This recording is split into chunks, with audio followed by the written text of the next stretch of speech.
Good day, everyone. Good day, ma'am. My name is Jocelyn Pogoy. And now, this is my answer. So, the learning activities number sense basis of my most best theory of Vygotsky cognitive learning development. It is Vygotsky stressed that cognitive development involves learning to use innovation societies such as a number sense.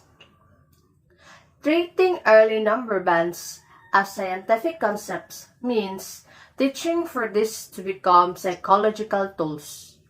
Psychological tools, when internalized, allow the learner to do things that go beyond their natural psychological functions such as perceptions, memory, or attentions. For example, there is evidence that a sense of numericity is natural, as shown by studies of very young children attending more to scenarios displaying numerically incorrect situations, such as perceptual, natural responses to numerical situations are, however, limited in their applications and only through the appropriations of mathematics as a psychological tool can we carry out calculations such as 28 plus 39 by reasoning that 28 plus 40 would be 68, and so adding 39 would be one less, that's 67. The type of reasoning is only possible through the appropriation of the cultural and historical tool of place value.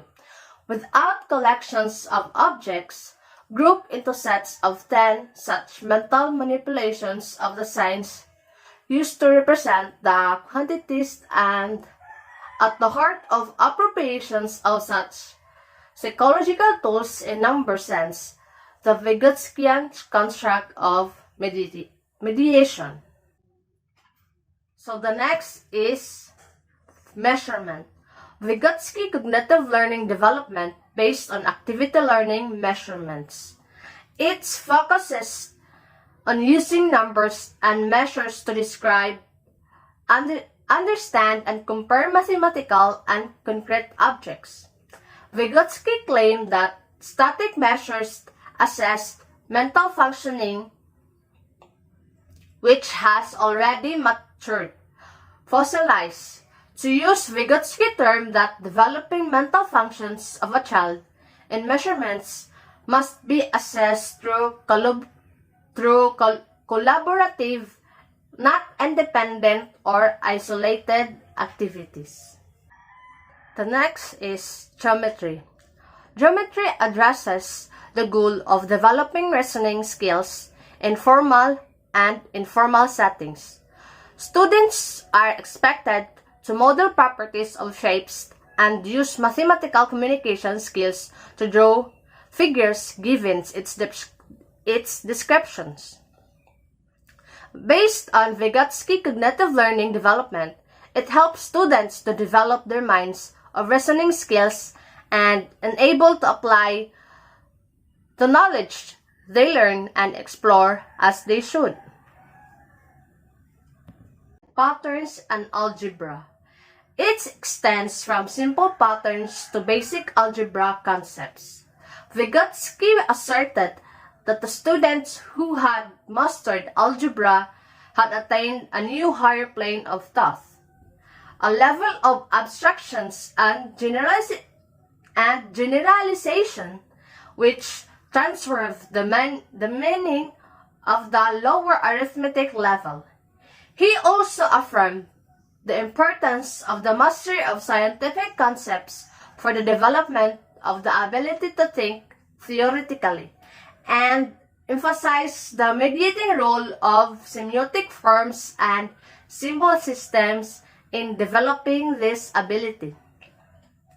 Vygotskian theory supports the reversal of this sequence in the service of orienting children to the most abstract and general level of understanding initially.